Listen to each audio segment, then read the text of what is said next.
Hi guys, Jimmy here. Welcome back to my channel. I hope everybody's doing well, staying safe, had a fantastic Christmas, and I'm looking forward to the new year. Yes, 2025 is just around the corner, and I thought to myself, what better thing to do than do a review of 2024? I was going to do movies, but unfortunately, I was struggling to find a top 10 of my favourite films. Even trying to find a top 10 of my least favourite films was proving a bit difficult. So I thought to myself, let me do something a little bit different, as this year was the first time I think I've ever enjoyed TV series more than movies. Yeah, it's been odd. Normally I'm a film first sort of person, but this year I've seen me more happy watching TV series, and I don't know if that's because TV production has got that little bit extra now. It's now gone up a step. Obviously you've got your Amazon, your Netflix and all the other streaming sites, Paramount and Sky Atlantic, or it was a case of movies this year weren't as on the standard that they were. We've been spoiled over the past few years. It could be that, but TV series this year I have enjoyed a lot more. So I'm going to come with my top 3 in some various categories, and there is one TV series that I wish I had watched sooner. So we're going to start with the future. Might as well start with 2025, and there are 3 TV series that are in the pipeline. One of them might not be 2025. They're not too sure if it's going to be done in time, and that is Poker Face. If you've ever seen Columbo, it's very much in the vein of that. Season 1 was absolutely fantastic, loved it, and then I've been waiting for series 2, and they have announced it, but they're not sure if they're going to make 2025, so it may be the early part of 2026, you never know. Up next is Alien Earth. Yeah, we've got a TV series in the franchise now, and I am looking forward to that one. Don't want to get too excited about these because it can always be a bit tricky, but I liked Alien Romulus, so yeah, I'm looking forward to this one. And then we've got Blade Runner 2099. Yes, Blade Runner has a TV series coming to town, and I'm looking forward to that one too. Again, with Alien Earth and Blade Runner, Alien Earth and Blade Runner 2099. I don't want to get too excited because it can lead to a little bit of disappointment, but they do look good so far, in all fairness. Next up, we have my 3 least favourite TV series of the year. One of them I think I'm being really harsh on, actually. So, but yeah, it was the ending that disappointed me. So first up, we have Black Doves. Yeah, didn't see the hype around this. Didn't get it at all. It went past me. It must have done. I watched it after the first 25 minutes. I was almost like going to turn it off, but I ploughed through the whole series. It took me a few days to do it. I was originally going to just watch it all in 2 days, but it ended up taking like 4 days, I think, in the end. Just couldn't get going with it. Next up, we have House of the Dragon. Yes, House of the Dragon was on series 2. It just lost me. I'll be honest with you, it completely lost me. I didn't know whose child was who was trying to overthrow who was trying to take over, who wanted to do this, who wanted to do that, and to do it to who. It just, yeah. It totally lost me. Not looking forward to series 3. If series 3 comes out, it's not going to be part of my must-watch list. It will sit there until there's absolutely nothing else on TV. I was disappointed with that one, I'll be honest with you. The last one is Mr. and Mrs. Smith. Yeah, I think I'm being a bit harsh on Mr. and Mrs. Smith. I think it was the ending that disappointed me the most. It didn't leave me wanting more. The TV series worked well, and I'm almost contradicting myself, but yeah, it was just something about it that I didn't quite enjoy. But the 2 main characters I thought was really, really good, but it was just the ending, I think. It was just the ending that it didn't leave me wanting more. It just didn't go, all right, fair enough then. But yeah, so they were my least favourite TV series of 2024.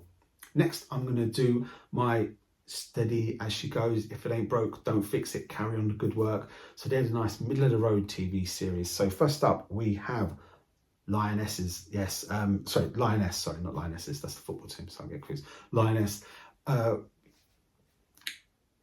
covert CIA operations in other countries, in America too, in South America, and it's how one of the operatives balances her work life against doing all these missions and her home life with her family. Action-packed. Carried on the good work from series 1. It is gripping.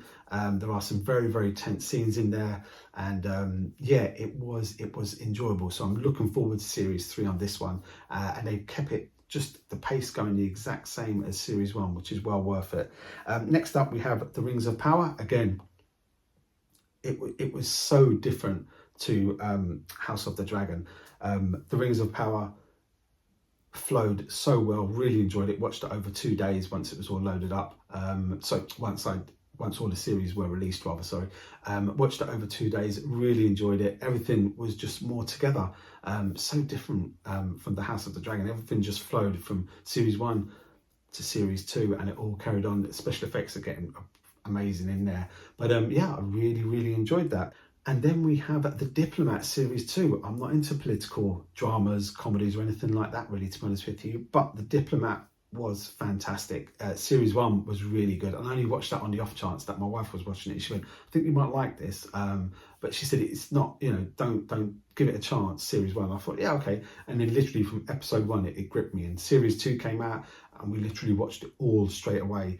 About an American diplomat who's based in England, and she's dealing with the Prime Minister, the Foreign Secretary, who she's got a sort of a relationship with, or have they not got a relationship with, but she's married and her husband used to do her job and he's the it man and he's in the know and he's got all the connections. But this really works, and there's a lot of swearing in it, but it is funny when they swear.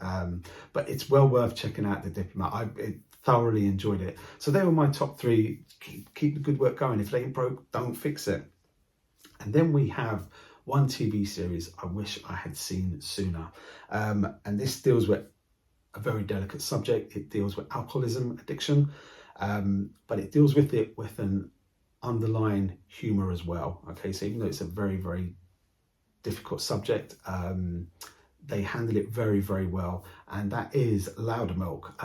I've watched all 3 series in the last 3 weeks, and it's a fantastic TV series. I do believe they're going to do a part 4. But as I said, it's dark humour, it's a dark comedy, but it deals with the topic of addiction in a very sensitive way. It makes you think, and it also makes you laugh. It's really well written. It's very good, and yeah, I would recommend that if you haven't seen it. I think it's on Netflix at the moment. It's worth checking out. Yeah, so that was Loudermilk. Now, my top 3 favourite TV series of the year. First up, we've got Sweet Pea, which is a British comedy. Really dark humour in this one, really dark. She just wants to be noticed. She wants to be noticed by people, and she's been given a nickname Sweet Pea by the editor to her newspaper, her local newspaper that she works with. And she wants people to notice her, and she does it in a grisly sort of way. This ended on an absolute corker of a cliffhanger. Absolutely brilliant. But yeah, if you like dark comedies, like really dark, this is the one. So that was Sweet Pea, British one. I think it was on Sky Atlantic. I think they had that. They have commissioned series 2, so looking forward to that. And yeah, it was absolutely top drawer. Sweet Pea was.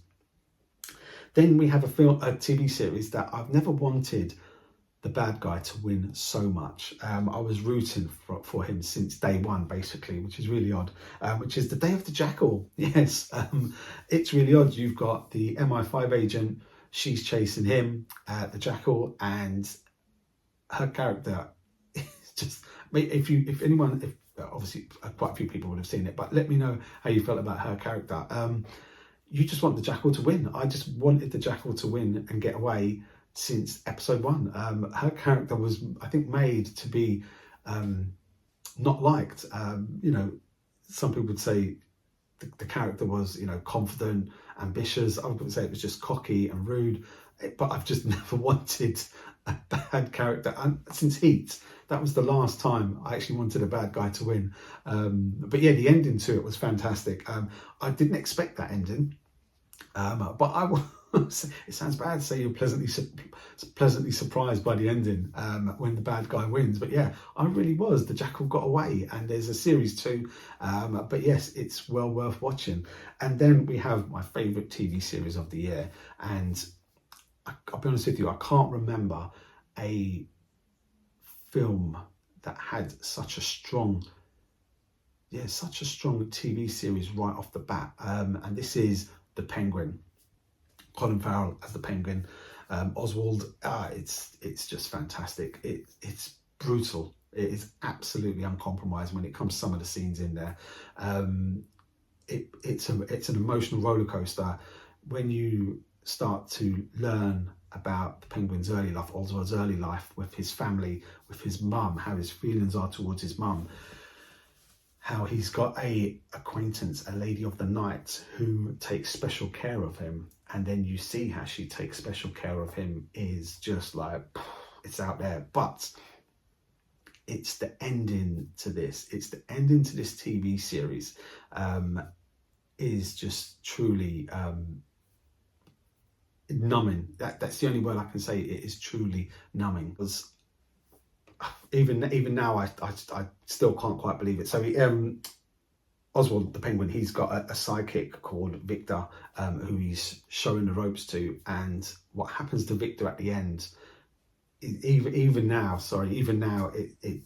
it shocks me. I thought the whole TV series, if you thought the Batman was violent, that's like a tea party compared to the penguin. It's psychological. You can see what's happening. It was fantastic. It is so dark, it's unbelievable. Can't wait for series 2 of it. I don't know what they're going to do with series 2, but yeah, it was just uncompromising, unforgiving, really, really unforgiving. And as I said, the ending with what happens with Victor, it just, funny enough, my wife watched it with me, and 3 days later, we were still talking about the ending, how we weren't expecting it and how shocking it was. That was it. That's what I'm looking for, how shocking the ending was. But yeah, so the Penguin is #1 on my list. So that was my review of my favourite, least favourite, steady as they go TV series, and one series that I wish I had watched sooner.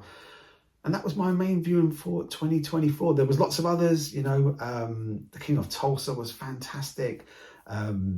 Dexter's back. Dexter's looking quite promising. We've got a new series of Dexter next year. There was a lot this year to get through. But as I said, I enjoyed TV series this year more than I did films. We'll see if that continues next year. We don't know. But anyway, guys, my next vlog is going to be quite early on in the new year. I think it might actually be the 2nd of January, and that's going to be what I'm going to be doing on my channel going forward. So there's going to be a few changes there. I've got a new idea for a vlog. I don't know if it'll work or not, but we'll see how it goes. We'll see what happens with that one, but I'll explain more later on this week in the new year. Anyway, guys, listen, I just want to say thank you for all the support this year. I want to say thanks to all my subscribers, all the people who take time to leave me comments, even reply to my replies. Honestly, I really do appreciate it. I can honestly say that I don't think I would still be doing YouTube if it wasn't for the interaction between me and people who watch this channel. It really is a nice feeling to know that people take time out of their busy lives to sit down and watch, or be it, on the bus or at home, as the case may be, or just about what, because our lives get busier and busier, but people make time and they sit down and they watch these things on YouTube. And I'm just so happy that I'm something that people take the time to watch and leave me likes and comments and whatnot. So I just want to say a big thank you for that. There are so many people to name, honestly. And if I name a couple, I'm going to be leaving people out. But it would be unfair then, because there's just so many people. But the people who regularly comment on my channels, I just want to thank you all so much, because there are people who comment on virtually on every single vlog that I make, good or bad. I know most of them are bad, but we also have good banter as well, and that's what I like. We have good banter. No one takes things too seriously. No one says things that upset anybody else, but that's what it is. It's all about opinions. It's all subjective, but we all have a good time here. But I just want to say thank you so much for the support over this year. Looking forward to next year. Consistency in my vlogging is going to be one thing that I'm going to be working on. But anyway, guys, listen, have a fantastic new year, whatever you're doing, be it out or at home. If you're chilling out, relaxing, me, I'm going to go for a nice little steak dinner early in the evening, and then I'll be back home seeing the new year at home with a bit of champagne, I think. But anyway, guys, listen, take care, stay safe, and I'll see you real soon.